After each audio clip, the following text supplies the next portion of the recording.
Welcome to Psychology of Sport and Grit. Are you ready to perform? So, there is a TED Talk posted in the Schoology folder if you wanted to spend some time, if you really enjoy TED Talks. It's a gentleman who really dives into some of the psychology of sport and grit.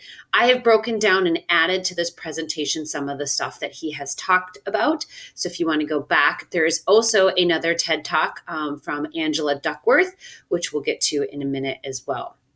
So, what factors are linked to success in sport? And some of you guys might have a lot of these factors, or you've seen them in other athletes. So, motivation, right? So, the motivation to go out and do stuff. And most athletes have some type of goal in mind.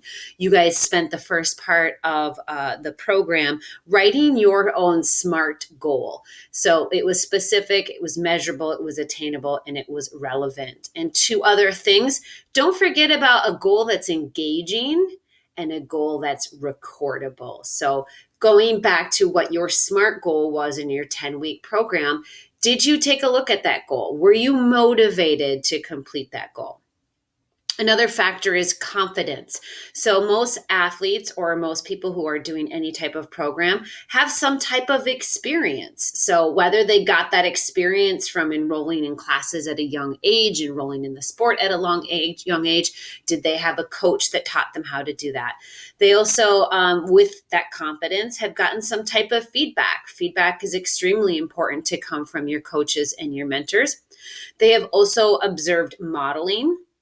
So by observing others go through it, so maybe they watched professional athletes do their same type of sport growing up and they were intrigued. They also use imagery. So before a race, before an event, before a competition, they do some type of mental imagery. So finding a quiet place, imagining what it's going to be like of them going through that particular competition, okay? Going through what ifs scenarios, getting that body and mind really engaged in what that looks like. And they also use a lot of self-talk, something that's going to help motivate them, keep them focused and calm them down. So all of those lead to the confidence of them going into any type of sport or competition. Other factors that are linked to success, performance knowledge. So you hear about athletes all the time studying film, studying clips, studying what their opponent is going to be like. So having that background knowledge before heading into it. They have some type of routine. So maybe they warm up the same way. Maybe they cool down the same way. Maybe they listen to the same music to get them in that routine. And then they also have some type of anxiety management. So having anxiety going into any type of competition is important. You want to have some type of anxiety because that gets your heart rate going. It's that fight or flight type response that's really going to get you motivated and strong and ready for that event. But when that anxiety manifests itself into something different, being able to utilize some types of relaxation techniques to bring that anxiety under check. So think about those in your own life and maybe some athletes that you know as well for some successes linked to sport. Grit is another one. So why is grit important? So grit would be our follow through. And it's one of the greatest predictors of post-secondary success. So when you go on, to anything after high school, can you finish what you start? Okay. We use grit to achieve our goals. We use grit. If we fail, we get right back on. And we can build our grit up. Okay. It can be practiced. It can be developed. And a part of getting grittier is being part of a gritty culture. So surrounding yourself by gritty people. We also say that grit is not bigger or greater than talent or intelligence.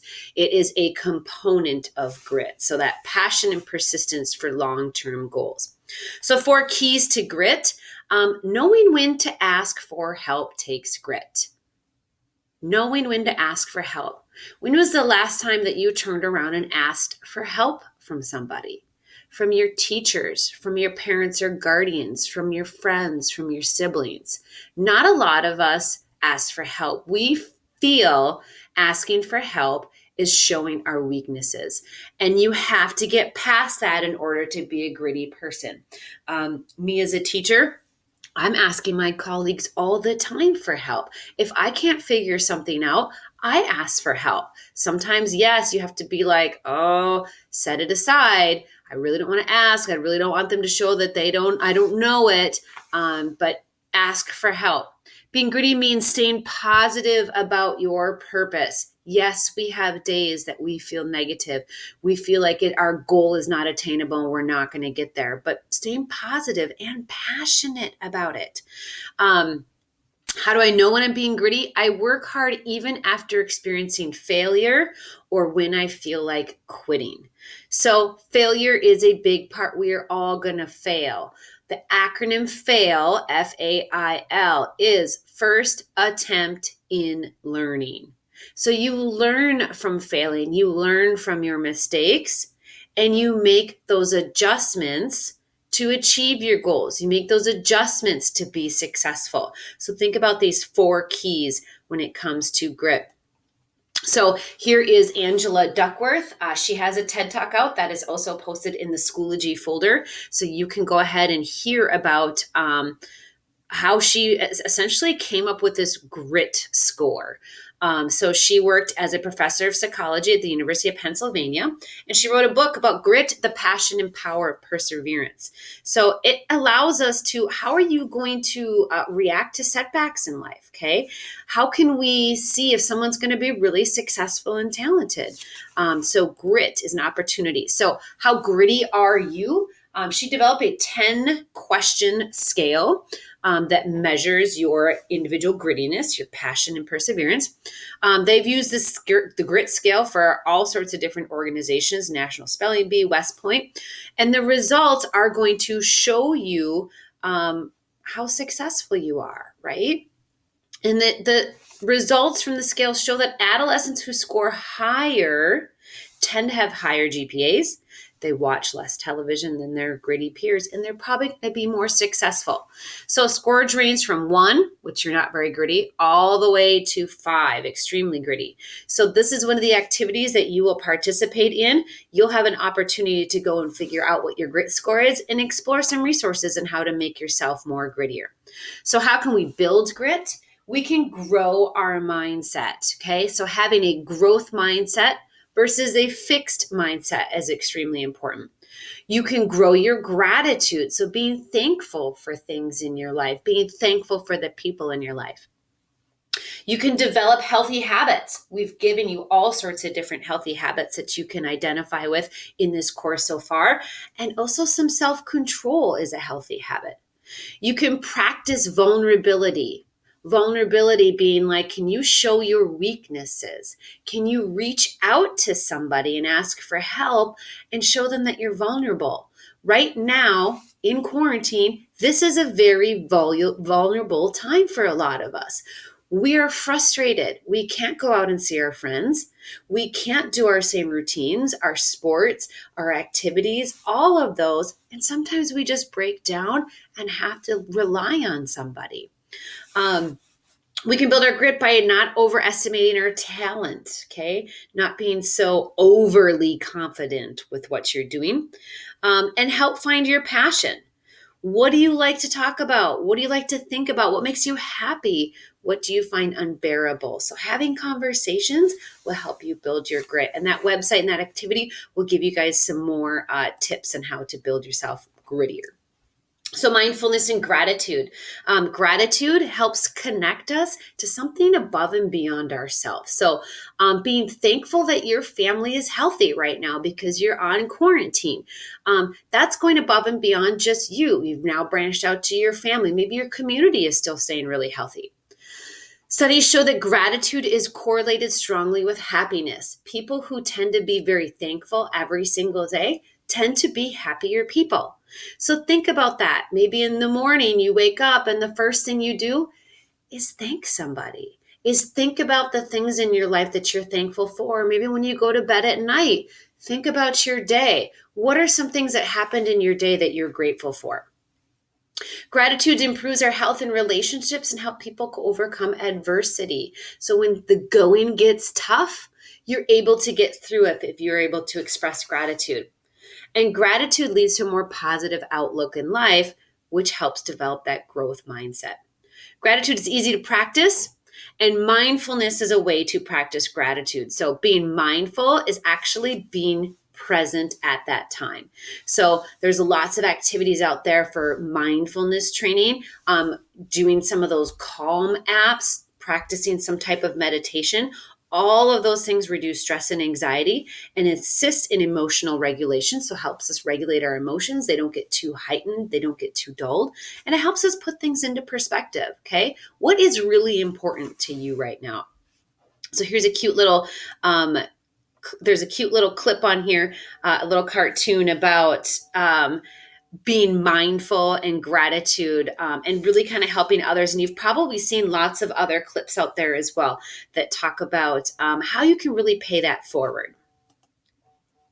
So some thinking traps that people get linked into, and where they're not being mindful or gracious, is they jump to conclusions. Okay. A lot of times we have friends who make assumptions, or we make assumptions without the data. That's going on quite frequently right now in the COVID time, okay? People are saying, oh, you get it from this, or if you're by this person, you get that. So we're jumping to conclusions and being very negative about it. So people who jump to conclusions often act out impulsively. They're not able to step back, think about all the other perspectives, get all the points of views, and then act upon it. Another thinking trap is having tunnel vision. So seeing only the negatives of things and not seeing the positives of things.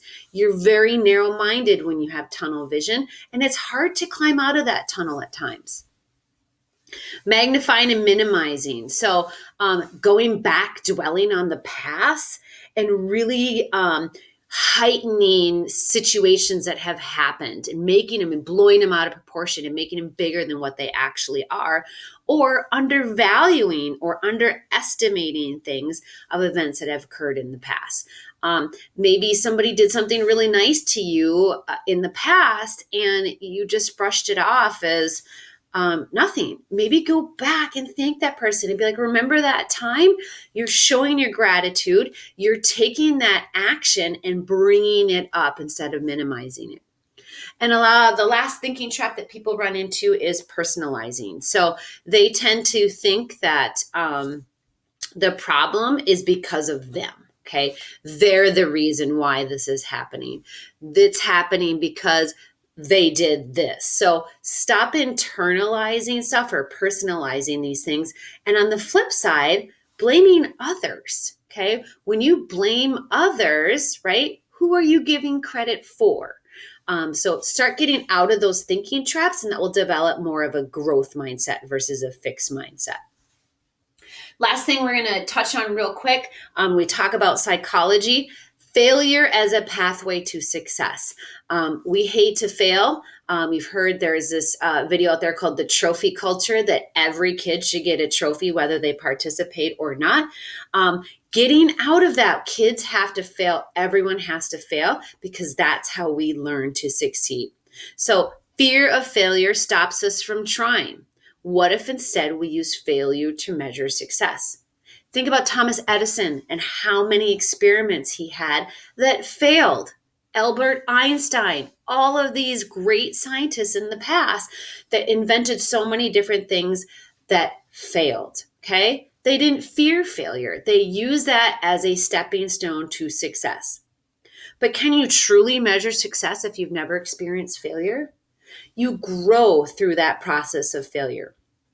Vulnerability, which we talked about, is key to healthy relationships, overcoming failure, innovation, and creativity. So being vulnerable that, hey, I failed. That's my weakness right now. How am I going to get better? How am I going to grow from it? And also sharing failure to create a culture of normalizing the experience. So talking to others about how you failed is going to make failure a normal thing. Oftentimes, I will turn to my own children. I'll be like, yep, you failed. What are we going to do differently? So we make it a common practice in our house to talk about failure and move on from failure and learn from it. So there it is. Gave you guys a bunch of information about how you can be successful in sports, how you can change that mindset in general. As always, keep those bodies moving, you guys.